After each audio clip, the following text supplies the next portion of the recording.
All right, we're going to call the meeting to order. The Drainage Board stand for the Pledge of Allegiance.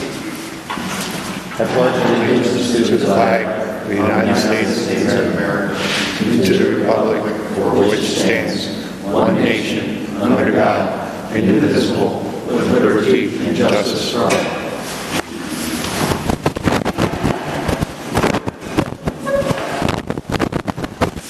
Okay, we'll have a roll call. Joe Kusan. Here. Steve Glasgow. Here. Sarah Hefner. She's not here yet. Tony Hendricks. Here. Rich Mrozinski. I do not see him. Steve Mrozinski. Here. Brad Adamski. And I'm here, Christine Cobb. Okay, do I have a motion to approve last month's minutes? So moved. Do I have a second? Second. Okay, all in favor say aye. Aye. Aye. Opposed? Motion passed. All right, Scipio Sunrise Subdivision. Tony, do you want to take care of that? Here's the paperwork. I did a review, and I did a watershed analysis upstream, and I looked at the critical factors in that, and that lot is set aside for drainage with a 36-inch pipe, which we all saw. And I can't remember how many acres upstream on it, but it's quite a lot. It's cultivated farm field right now, so if it ever was developed, there would be some more flow. Now, granted, it would have some stormwater ponds, but the catch is, if that pipe was ever obstructed completely, that water would not leave that site until it flowed over the road. So it would fill up until it went over the road and physically had the ability to leave. And if that ever happened, 2/3 of that site would be underwater. So there wasn't enough room, in my opinion, to put any house on it if it ever completely plugged up and flooded. One thing I didn't mention last time, I have like 5 ponds. It all comes from there in the winter. I can never get water enough in those ponds. No, but if that pipe would ever plug up, Yeah, I know. if it did, it would not leave until it would rise over the road. So that if you had a house on there, it would probably put, at a minimum, it would put the house in peril. At a maximum, if there was a septic on there, the septic would be underwater. So I would advise not changing that lot from stormwater because the road's too high. The road, it would have to get over the road before it would stop flooding. And if you did that, you put a house on there, they would have a yard. You'd have an owner with a yard full of water and probably a septic full of water.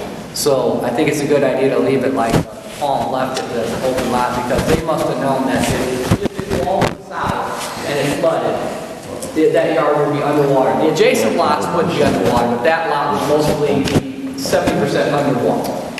If it plugged, but because that's what we're looking at, we're all not going to be here forever. And if it never happened, I would advise not letting somebody build on that lot. I had it surveyed since the last meeting. I don't know if you saw it. Yeah, we found Christy found the stakes, she found all the stakes, and I used a 2018 LiDAR to do a watershed analysis on it. So I have the 2018 LiDAR and I have the shots on the road to know if everything went bad and everything failed. We need to know that it would fail safely, and we shouldn't be having, in my opinion, we shouldn't be having people live on that lot, because if it failed, it'd be next to a pool of water, and it would not be a good thing. I see that. I just thought I pretty sure. Even you want to see this is, we were out there, but this is. Oh, I looked at the reduction of it. I looked at if we reduced it because it's a conveyance, it's not a pond. So my point is that if it failed, if that pipe failed and got plugged up for any reason, the water would not leave that site until it overflowed. And at that point, that whole 2/3 of that lot is underwater.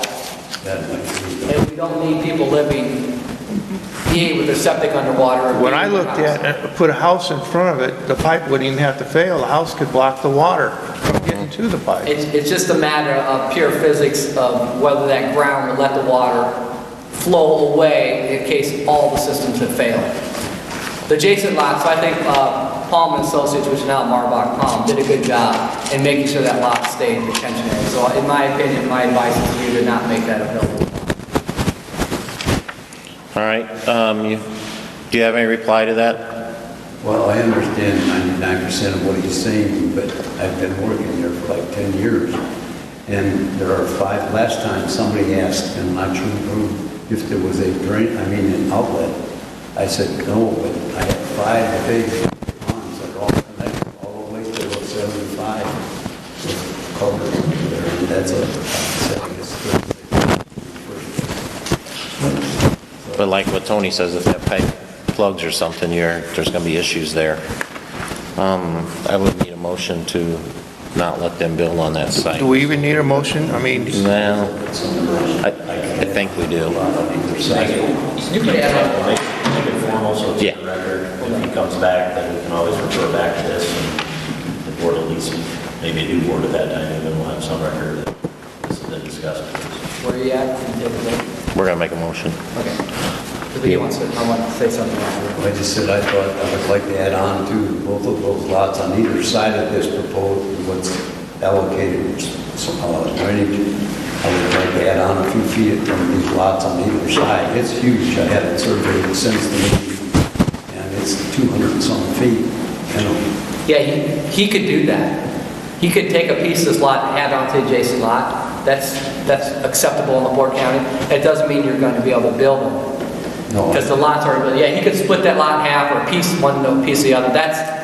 Oh, we got the building commissioner here. That's gonna do that. That's the building commissioner. You can do that. You can take a piece of a lot and add it to another lot. And that that's what I was hoping. But he still would not be able to, The board doesn't need anything. No, the board has one way or no the other jurisdiction to say in that. Because so he would not be able to build on any of the lots then? Yes, he could build on both lots, and if he wanted to say that he wants to give a piece of this lot to each adjacent owner, he can do that, because they're two buildable lots on each side. but that portion of it would still be subject to the easement. That portion still has an easement on it from us. back to my point, that if you build a garage or a tennis court or something there and it obstructs that water from getting into that culvert, it's the same as blocking a culvert. Well, they couldn't build anything on it. Okay, so You have an easement on it. that's my Right, an concern. easement, no building. He could give it to them as ownership.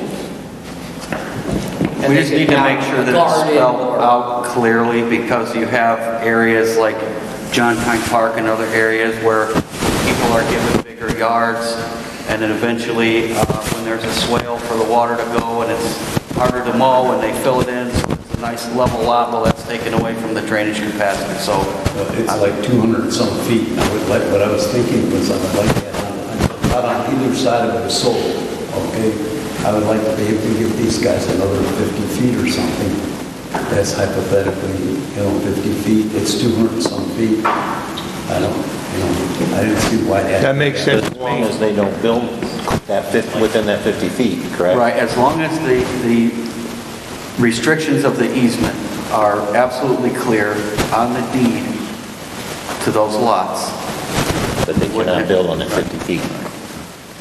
You wouldn't be able to build on that 50 feet that you give them. I'm sorry. On the 50 feet that you would give them for an easement, you would not be able to build on it. Yeah, well, I'm just saying I sold this lot and I sold that lot, both sides, and they can put a house on their lot that they bought. I was just going to satisfy a maintenance thing and mess all the time like we have now. If we were to just add on to both of those lots, the left or right of it, and just add, I'm guessing, 50 feet to each lot. That is something that you could take up with the proper board that oversees that. That's out of my other office. You can do that. Okay. You can add ground to each adjacent owner, but they will still have an easement on it to make sure nothing's obstructed, because they can't build sheds on it. They could potentially put a garden on it. They cannot obstruct that way. No fence. No fence. No fence. Because if that pipe fails, 70% of that lot that's now outlot will fill up with water. And we don't need a shed or something on there that will cause a claim against someone's lost insurance or somewhere. So you can give them ground. We will still retain an easement underneath. Easement tracks with the land.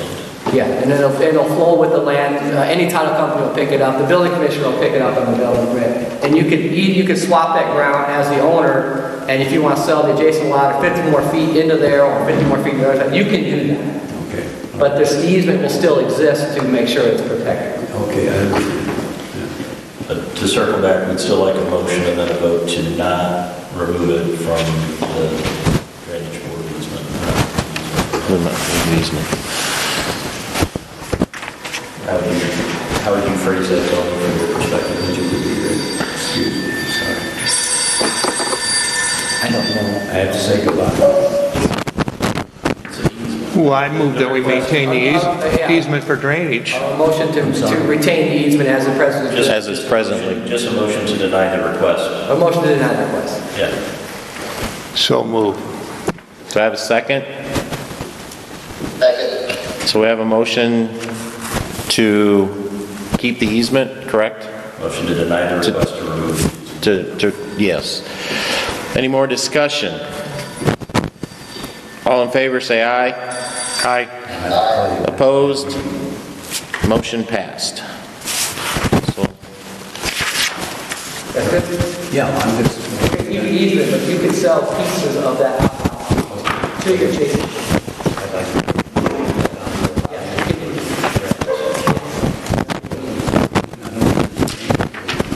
Okay. except grass. So that's in the minutes now, like 10 years from now, if there's a garage on there, that garage could be removed. yes. Yes. Sounds good. Okay. The good news, Lou, I know you've had a lot of lots out there for a lot of years, and you started that when we were going into a recession, but there's a lot of people right now that want to move into LaPorte County. It's a great place to live, and there's a lot of people wanting to move in. I'm going to have a meeting with the Director of Economic Development.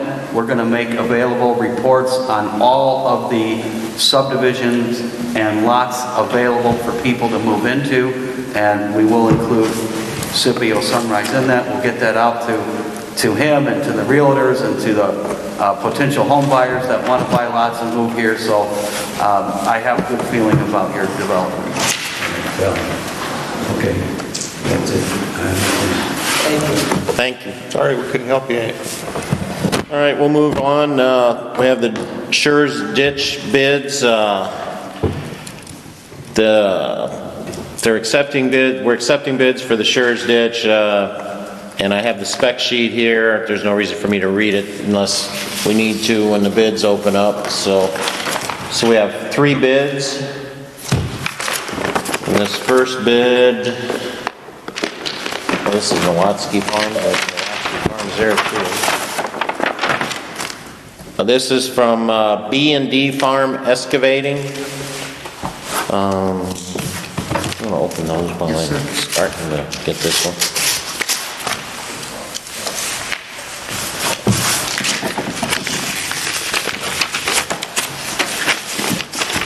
All right, this is, like I said, this is from the B&D Farm Excavating.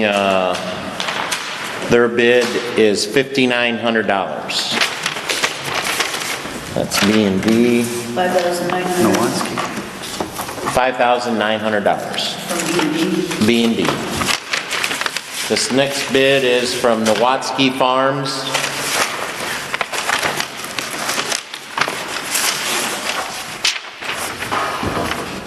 All right, Schurz ditch maintenance. Their bid is $8,500 from Nowatzki Farms.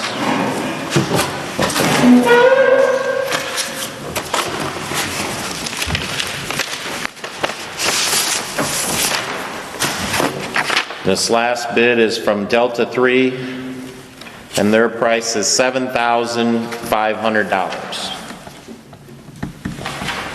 It looks like everything is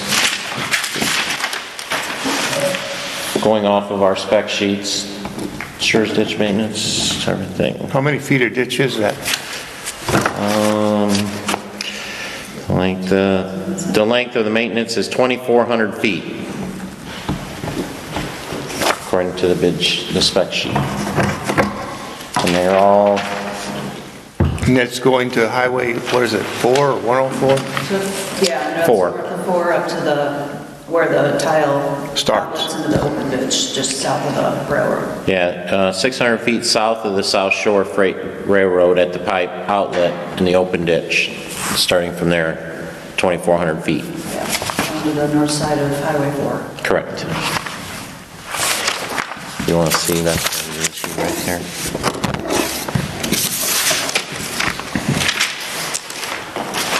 Okay, so we have our 3 bids that we have to decide on. Like I said, Delta 3 was $7,500. Nowatzki Farms, $8,500, and B&D Farms, $5,900. Do we have any more discussion on that or any questions?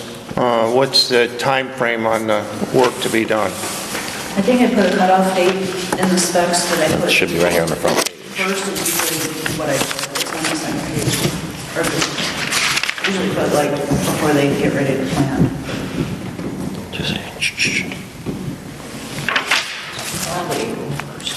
This project shall be completed no later than April 1st, 2021. How's that work? Is the DNR got rules on that for ducks, and that work can be done at any time? Right now, you need to do it. So if April really turns into a bad month, you could grant an extension on that? Yeah, usually in the winters, when the ground's frozen, the best time to do all the ditch digging anyway, so that they don't get too much more snow. Anytime. Okay. Before it's all. I moved it. We have B&D Farms do it for $5,900. We have a motion for B&D Farms for $5,900. Do I have a second? Second. Do we have any more discussion? I think there's like $40,000 in that fund, right? Yeah, There was quite a bit. we got 42,000. I think it's money well spent. Okay, so we have a motion for B&D Farms and a second. All those in favor say aye. Aye. Opposed? So the bid will go to B&D Farms. All right, drain crossing apps. Okay, I have two of those. I'll read them both together and you can do one motion if you want. The Okay. first one is from Environmental Resources Management. They are going, that is from Camor Site Extended Group at the intersection of 1100 West and the Crumpacker Ditch in Westville. They are doing an installation of the groundwater treatment system. The treatment system discharge and outfall is located approximately 155 feet east of the intersection. Installation of an access road and accessory building south of Crumpacker Ditch and west of the intersection. And I know Tony's looked at this. If you have any comment, Mike knows about it. Nope, we reviewed it. You're going to add water from a drain, from a sewer treatment plant? No, a cleaning of ground sites, Installation of a groundwater treatment system. groundwater treatment system, and the ditch, we reviewed it, the ditches can handle the capacity pretty easily. I'm good with that. Okay, now I'll move on to the second one from NDOT. This is for a small structure replacement on State Road 2. And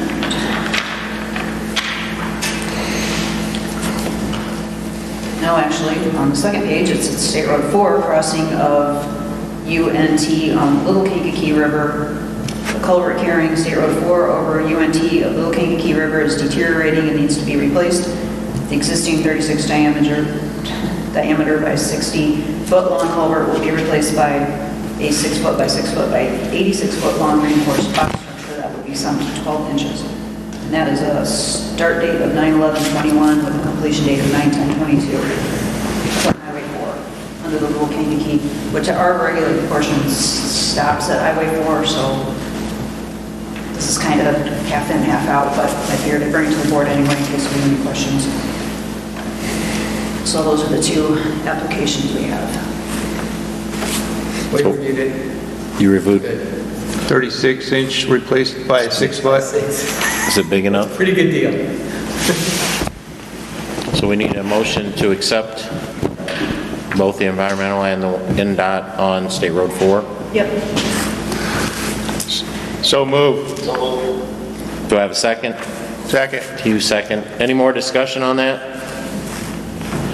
All in favor say aye. Aye. Opposed? Motion passed. Okay. Brad Adamski. I'll keep it brief on the credit reports, just an update on Clear Lake over in Westville. We, through our office, sent out direct communication now to the two property owners in Porter County. So if you get an angry call from somebody in Porter County government that wants to know why we're contacting their citizens, that's the letter. Kept the tone friendly. We're just trying to make communication with them. These two property owners are the linchpin of the kind of the proposal that Tony has made. If we can get easements through their property to then do a controlled drain of the lake, just like Hudson, then we can manage that flow better. The problem is those two properties are entirely in Porter County, so we have no jurisdiction there. And without their property owners' cooperation, we can't force their hand. Now, Porter County could, but they're not showing any intention of doing that. So that's where we are. Letters just went out probably last week, so hopefully hear a response back the next week or so. And at least then, if they show any indication that they'd be willing to cooperate, then we can take that to Porter County and say, here's the plan, here's how it's going to get done. Did you see Porter County on it? I did not. Because I saw an article in the Northwest Indiana Times that Porter County put that bid out, and I think they got a price back, right? Yeah, but that's just for That's not for us, but That's that's not for us. See, that'd be interesting. I would just add for maybe the people watching at home, there will be, you know, if we're able to get this approved and accomplish this for the people having problems out there, there's going to be one technical difference between that drain and the Hudson Lake drain. The proposed Clear Lake drain will be an overflow drain. It'll be unmanned, and there will be no manual valve operation. So that will be a big difference between the proposed Clear Lake drain and the current Hudson Lake drain, just to clarify that.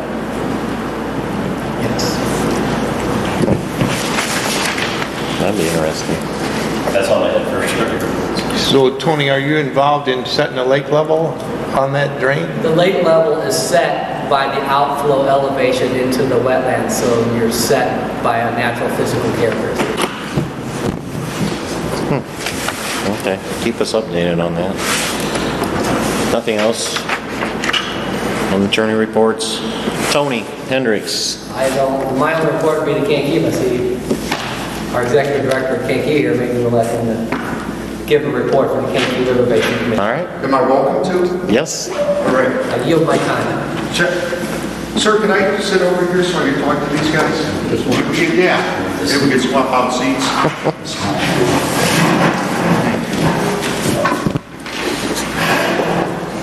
Thanks, Tony. Good morning, everybody. Thanks for making a few minutes for me.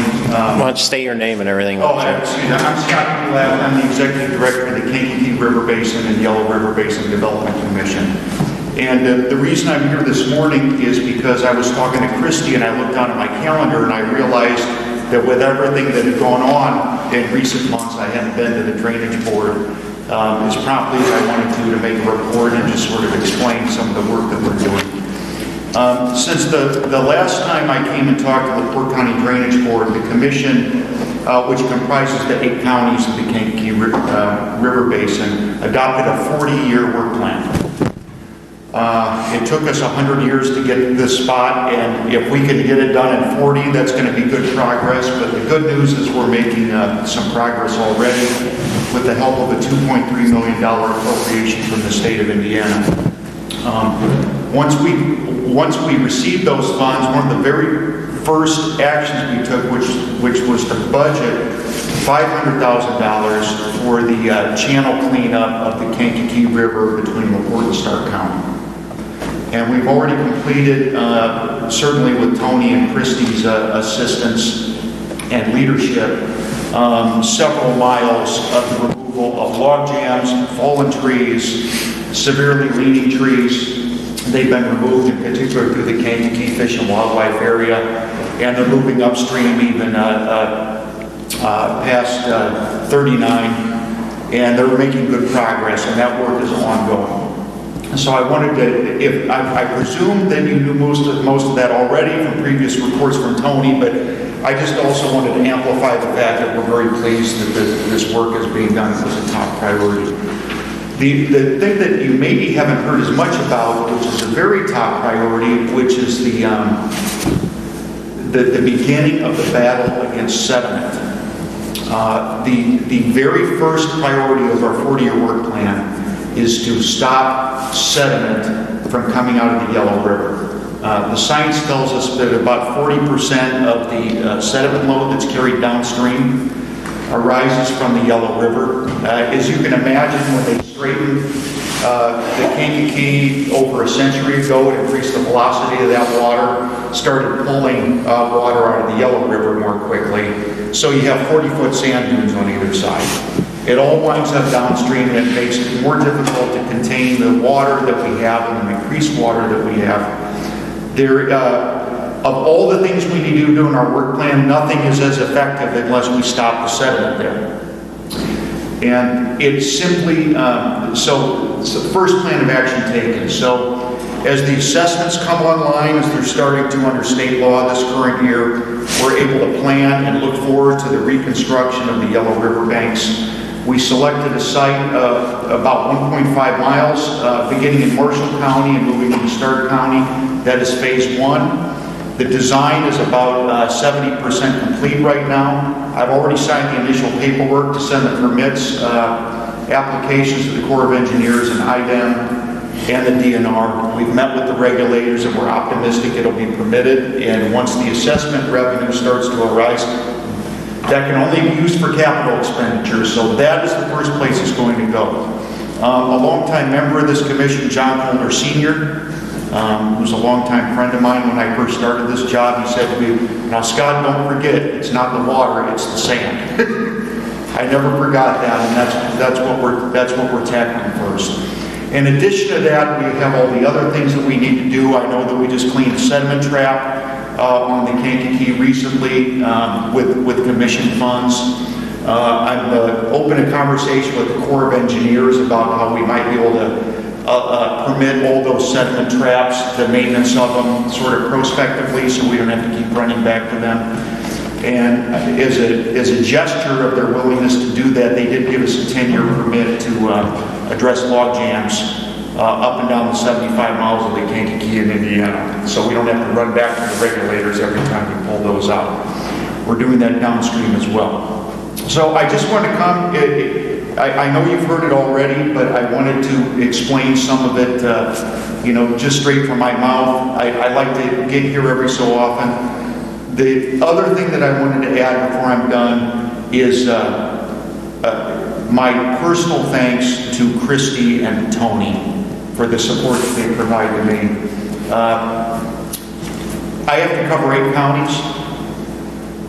You can't cover it effectively unless you have a team, a supportive team, and they are just absolutely invaluable for the work that we do. Particularly, they really care. Not everyone cares about the Kankakee equally in all 8 counties. Some they care a lot. Porte County, they care a lot. It's a little different everywhere, and here they really care. And I also want to say, in the future, as sort of the assessment system comes online, I hope that we might be able to explore some possibilities, sort of account for some of the work that the staff and Tony provide to the commission, because it's part of an overarching goal, and I hope that maybe we can have some discussions about that in the future, about how we might partner and share on some resources, and that's a two-way thing, not a one-way thing. I want to make it clear. And then as a side, I was grateful to hear from Brad, helping with Clear Lake over there, because as they know, I got pulled into that a little bit. Right. You're talking to John. Yeah, I didn't really want to be, but I got pulled in a little bit because we only have the easement on the channels themselves. So I'm grateful, personally grateful for the work you've done for that. So thanks everybody, and that's my report. And didn't want to take up much of your time, but did want to make sure that you heard from me in person. I see there's a couple drag lines working on the yellow. Are you part of that? Yeah, that was in the vicinity of Range Road. Yes, so that was the commission allocated funds for that. Settlement trap? Yeah, for that sediment trap there. It's adjacent to I think that's Dan Gums' property. Is on the north side of that bank there. And I talked to the Stark County surveyor, and that sediment is actually going to be moved to where I think they have a place to move it to, and I even think the county highway department was actually. Because there's a lot of it there. I mean, it's just, the human mind cannot fathom how much sand there is. I'll just say, you think, how much more sand can there be? Well, an epic's worth. In regards to the Kankakee, it seems like most of the sediments through the game preserve is what I'm hearing from the people who live there. Yeah, there is. One thing I wanted to talk about the fish and wildlife area in particular, because I've had discussions with DNR about this. After the 2018 flood, you really got a lesson how much sediment's carried downstream, because after the flood waters receded, it's all piled up in there. And I have been talking to DNR about a long-term strategy for how we can get that removed. Which reminds me of one other thing that I should have noted. One thing, because we do have a funding stream here, we just allocated some matching dollars that would apply to NRCS to get a federal grant to hydroseed the banks, which is one thing we need to do. Is it's not a solution, but it's absolutely a remedial step we can take to keep the sediment from coming in. In that regards, you can do that on the Yellow River too. Seed the banks on the Yellow. They're included in the application. Yes, they are. Yeah. And as a matter of fact, that Range Road area where the bank is now exposed, I specifically put into the grant application as an area we would want to do. Just to get some, maybe it's some riverbank wild rye or some Virginia wild rye, or switchgrass or a mix to be able to take root in there. Well, I know that it's primarily Kankakee, and Kankakee is, LaPorte County Yellow is not, but you got to take care of that yellow, otherwise the Kankakee won't flow. We're absolutely 100% in agreement without even a ray of light between us. That's job one. And just the design, and Tony's heard the design because he's chair of our technical advisory committee. I'm impressed with what they've done. We've had the field meeting. We're going to lessen the grade of the banks. We picked the hardest area first, which begins in Marshall. Reduce the grade of the banks. There's be a mixture of toewood and traditional riprap applications that are going to be used for stabilization, and then we'll introduce some of the native vegetation. The results from the pilot project that the previous commission did has held up very well, and we're pretty confident that's going to begin to reduce sediment loads. But again, we've got maybe as much as 10 miles to do there. So once we get the first mile and a half done, we're going to put out for the design for phase 2, because I don't want to have to break between projects. I want to have it be a rolling project. But of course, we have to match the cash flow with that. My compliments for the sediment trap that you worked on at the Travis. That's outstanding. And then you let me hire the same contractor to go up to Travis, and those drains on that farm work like were designed to work years ago. It's amazing how some of the simple things yield a positive result. People talk about log jams. How boring is that? Log jams. Yeah. We pulled out the one at State Line Bridge, which is the worst log jam. It was holding back 3 inches of water for all the way up to South Bend. It was like a clogged artery. But we have to get in front of these things. Candidly, I'm really worried about ice jams all of a sudden. The U.S. Geological Survey just sent me a picture they took on the Kankakee. There's about 6 inches of ice that spots the river already. I looked at it 2 days ago. Yeah, the ice is flowing down. It's when that breaks up. I thought this winter was going to be a breeze, and now I'm not feeling that way. So. We've got to tell you, the long-range forecast I see is April, 150% above normal precipitation. Oh, goody. We had it last April. We had a breach last April down in Newton County because the precipitation is so high. So, by the way, I have to say this. I've said it in the paper. I have to keep saying it. We can't fix every problem in a year. It's just not possible.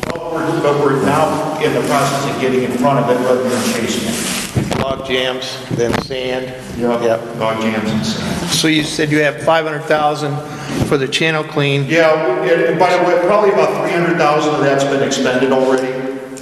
$2.3 million to work with, so that leaves quite a bit of money. Where's the rest of that money going? The assessments start, we have the assessments going into place that the legislature passed in May. And then you'll have to pay that 2.3 million back? No, that's ours. No? Yeah, we specifically asked them for 2.3 million because we said, look, you're going to pass these assessments. People are going to want to see work doing. They're going to want to see work going on. So they gave us some, I wouldn't call it seed money because 2.3 million you can't legitimately call it, that's more than seed. But they gave us the dollars necessary where we could start to initiate action. So by the time the assessment started, we were already nearing a major project beginning, which is where we're at. I also want to say too, I think that the legislature may make some tweaks to the assessments. I expect that they will, because now that we have all the data and there's some weird situations probably have to be addressed. But I'm working with the counties are putting them into place. A few counties are foregoing, they have options under the law to alternately pay from other sources of funds. Lake County's going to do that. I think Porter County's going to end up doing it, and Jasper County adopted their own system, which they were able to do. So that's helpful because we know in terms of the big revenue mix, we're going to be able to. It's not the amount of dollars that matters; it's the regularity of the dollars. Because if you don't have regular dollars, you can't plan. You know, it was like what we did for 50 years, which here's some money, see what you can do with that, but you're not doing anything long term. You're just You have to start planning. But how much money are you looking at coming in every year? Okay. Approximately. I know you don't know for sure. I know pretty close. Yeah. I know pretty close. You've got the state, when they passed the law, the legislative services agencies estimated that it would bring in about $2.99 million a year. Now, I believe that was high. That's always an overestimate because you get parcel consolidations. This didn't make any sense. We weren't doing that. You got there's all sorts of reasons people don't pay too. So I always thought that was high. So we've always budgeted, or we have decided to budget based on 85% of that amount to remain conservative with it. The other thing too is I do think there may be some adjustments made for very small commercial industrial parcels, that may be $150,000, revenue loss, but you're gonna have those revenue losses anyways, through parcel consolidation if people think it makes sense. So, but I think, to answer your question, a $2.5 million a year expectation generated by all 8 counties is realistic. So for farmland, what is that, $1 or $2? It's $1 an acre. And I've seen those assessments generated, and I'm going to tell you, I'm always learning things, and I've been around this county a long time. I didn't quite realize how many small agricultural parcels there are. I assumed they were all fairly large, so some of the individual assessment bills are, like $20, $25. But again, it's it was a Farm Bureau initiative originally, and the goal is, preservation of these agricultural properties because of the economic value they provide. That's written into our vision, and that's the reason for being. Message from a Garrett at ghost.net Hamlet. Corn, February 5th. Sorry. Tell us what Corn's doing. That's why we're here. Sorry.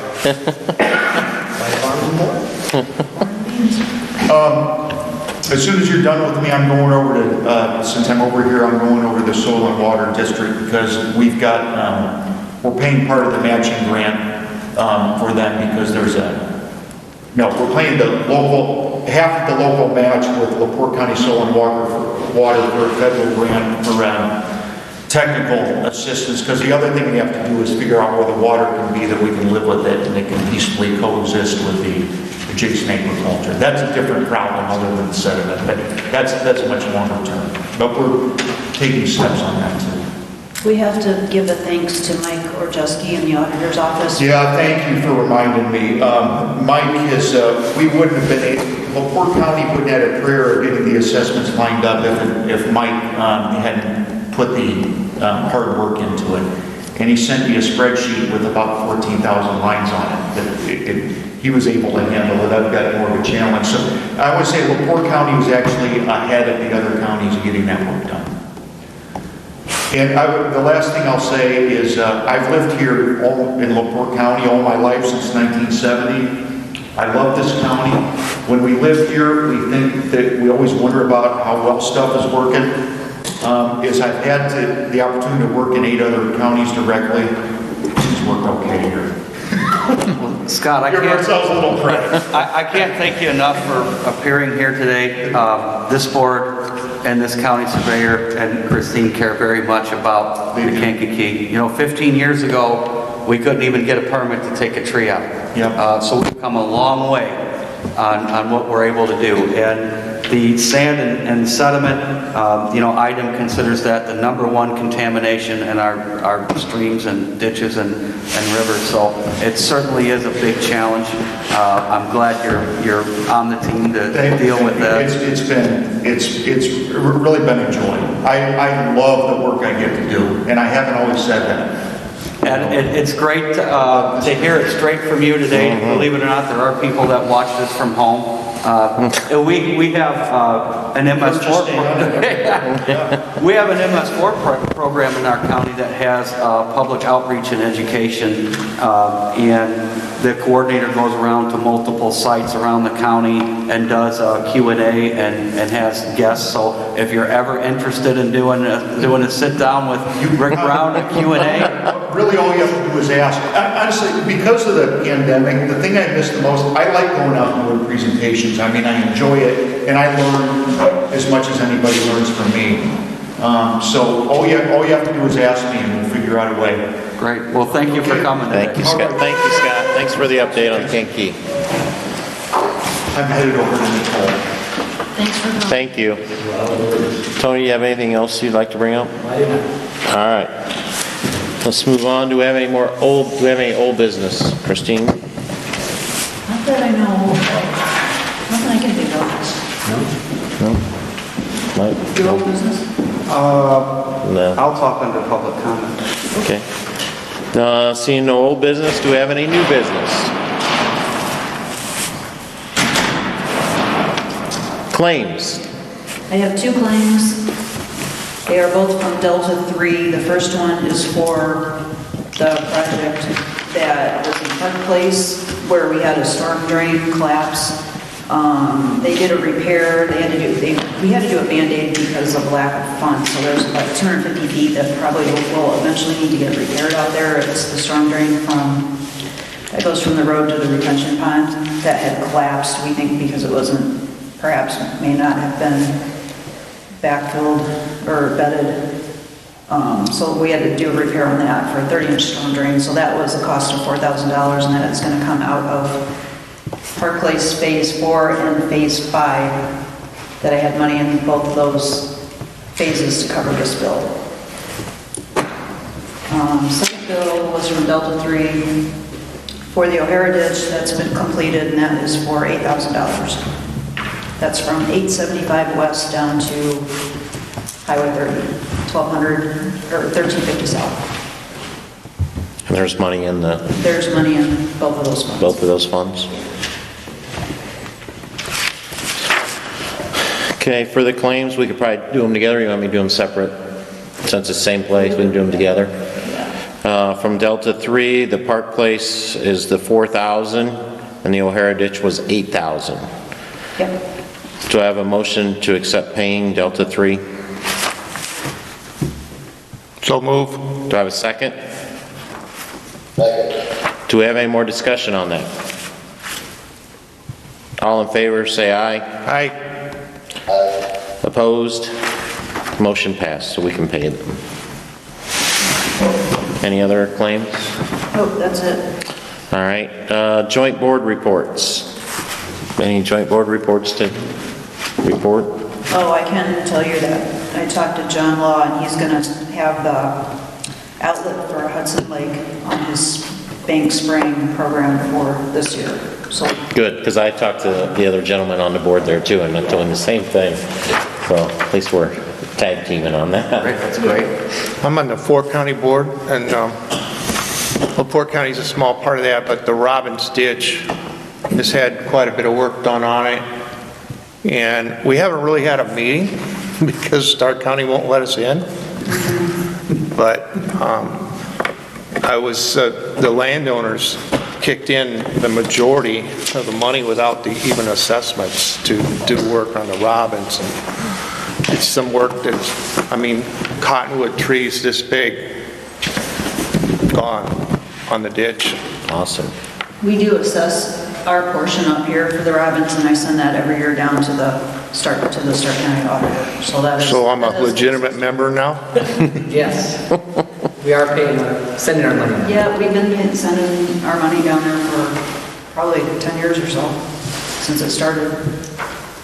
Great. It's not a lot, but it's When I enough. got on that board, they had 3 members, and then I was the 4th member, so they had to get another member, so there's 5 members on the board now.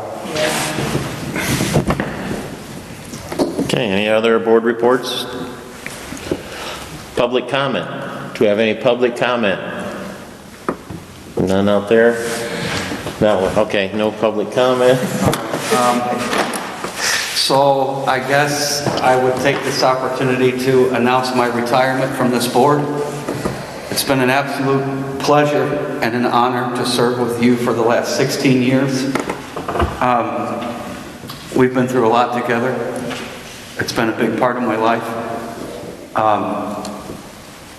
Some of the stuff that I've done is going to be split into a pie into multiple pieces and divvied out between other departments, agencies, and personnel. One thing that we're going to have to decide under this board is what we're going to do with Hudson Lake.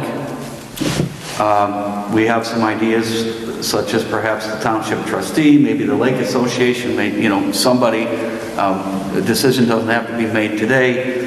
I've made sure that I've drained the lake down sufficient enough and was able to close the drain, and we've got the banks clear cut, and we got the debris out, so it'll help with the transition. It'll buy us some time it'll buy you some time to make a decision on who we're going to turn that over to.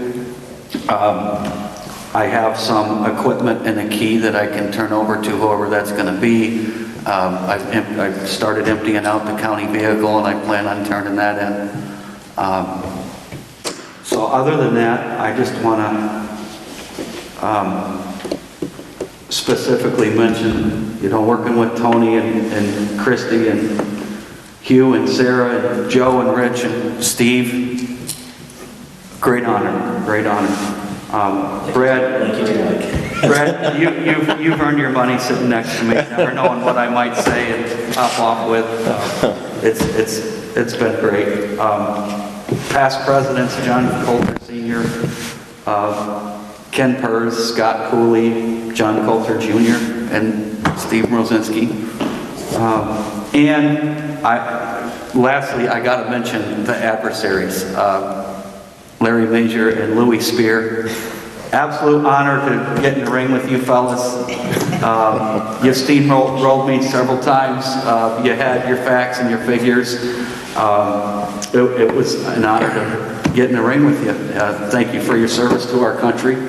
And I hope this board continues to work for a resolution for your issues on Shears Ditch. And I'll always be just a phone call away if you ever need anything from me. I guess that's all I have to say, so I would ask Mr. President, may it be dismissed from the Drainage Board one last time. No, thank you. And Mike, I want to thank you, because when I first got on, you took me around and taught me a lot of things, and I wouldn't be here today if it wasn't for you, but I really appreciate that. So, you've done wonders for us, so thank you very much. Echo those sentiments too, and just say that Mike, appreciate your practical, diligent approach to everything. Look forward to that being in the Commissioner's office too. Yeah, I'd like to thank Mike, but for the public record, Mike's not really going anywhere. He's a phone call away. So Mike is now our next building commissioner for LaPorte County. And this board works hand in hand with the building commissioner with whatever we can offer, and I think Mike will do an amazing job knowing where he came from that will help this board out immensely in the future. Thanks, Mike. Corn Corn and bean report again, here we go. So I guess I'll have to say too, Mike's been in our office since high school. He actually started working with my dad and has been in the surveyor's office since he was a wee one. I've been beating him loudly for for the majority of his life, and I think he turned out okay. So he's going to be our building commissioner, and he's just across the street if we need him. Thanks, Mike. I'm sure we'll be calling him quite frequently. So thanks for your service and everything you've done in the office. Thank you, Mike. So, as far as what we're gonna do with the Hudson Lake area and everything, I think we should probably table that and have some discussion on that. Come up with some ideas and bring it back at the next meeting. Yes. Because there's quite a bit that goes on there and to keep everybody happy down there with all the water issues they have, so we'll work on that. Luckily, Steve and I have drove all around that whole area, Yeah. and you're familiar with the area, so you bring a lot of knowledge to that. You taught me there first, so, yeah. Okay, well, thank you, Mike. Any other? Sorry we didn't bring you a cake or anything. Yeah. It's all good, I got coffee. Do we have any more other public comment? Okay, next meeting will be March 5th here at 8:30. Do I have a motion to adjourn the meeting? March 9th? Or March 9th, sorry. So moved. Do I have a second? Second. All right, meeting adjourned.